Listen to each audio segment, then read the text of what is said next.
રૂપિયા બધાને ચૂકવેલા છે। અમારી એ જ માગણી છે, એ જ પ્રમાણે પગાર 22,987 આ લોકોને મળવા જોઈએ।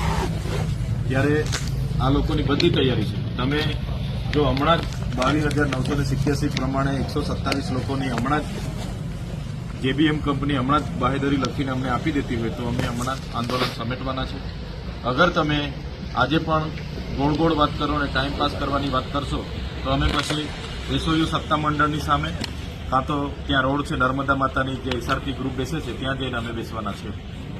અમને જે હોય તે તમે ક્લિયર કરો। તમે કાલે અમારા પર સમય માંગ્યો હતો, તમે કીધું હતું કે મારે ફોન પર વાત કરી એ નિર્ણય અમે લઈશું, એટલે અમે તમને કલાક 2 કલાક નહીં પણ આજે સવારે 10 વાગ્યા સુધીનો તમને સમય આપ્યો હતો। હવે તમે અમને જણાવો, આમાં કંઈ નવીન માગણી કરતા હોય એવું કંઈ જ નથી। જે તમે 22,987 રૂપિયા હમણાં સપ્ટેમ્બર સુધી અમને આપ્યા છે અને અચાનક જ તમને કોઈને પૂછ્યા વગર 15,000 2 રૂપિયા કરી દીધા છે। બસ આ જ માગણી છે।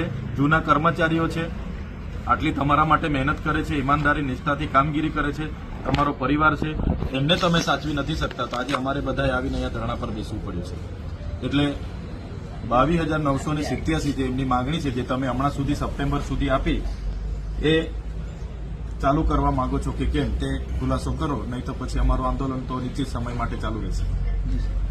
સર, એમાં વાત થઈ ગઈ કંપનીના ઉપરી અધિકારી અને સાહેબ સુધી બી વાત થઈ ગઈ, એટલે એમણે એવું જ કીધું કે માંગણી આવી થોડોક ટાઈમ જોઈશે, જે મેં તમને કાલે જ કીધું, એ લોકો 1 મહિનાનો ટાઈમ। અરે ભાઈ, પણ આજે 6ઠ્ઠો દિવસ છે, કેટલો સમય આપવાનો અમારે? નિર્ણય લેવામાં આવે। કાલે તમે કીધું અમને સાંજ સુધીમાં તમે સમય આપો, અમે બધા ધરણા પરથી ઉઠીને કીધું કઈ વાંધો નહીં, અમે સવારે પાછા આવીએ છીએ।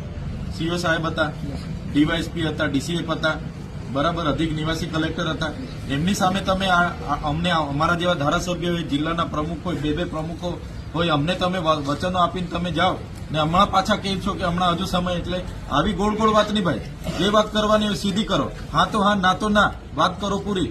અમારે જે કરવાનું હશે તે અમે ત્યાં પછી બેસીશું। તમે કાલે સમય માંગ્યો આટલા અધિકારીઓની સામે, આજે પાછા કહે છો કે અમે વાત કરી, નામ કર્યું, તેમ કર્યું, એવી વાત નહીં। અમે કાં તમને 10 માંગણીની એ આપીએ છીએ, બસ 1 માંગણીનું છે, એ બી વ્યાજબી છે। સપ્ટેમ્બર મહિના સુધી તમે 22,987 રૂપિયા આપ્યા અને અમને પૂછ્યા વગર તમે અચાનક 15,000 રૂપિયા કરી નાખ્યા। પગાર વધવો જોઈએ કે ઘટવો જોઈએ?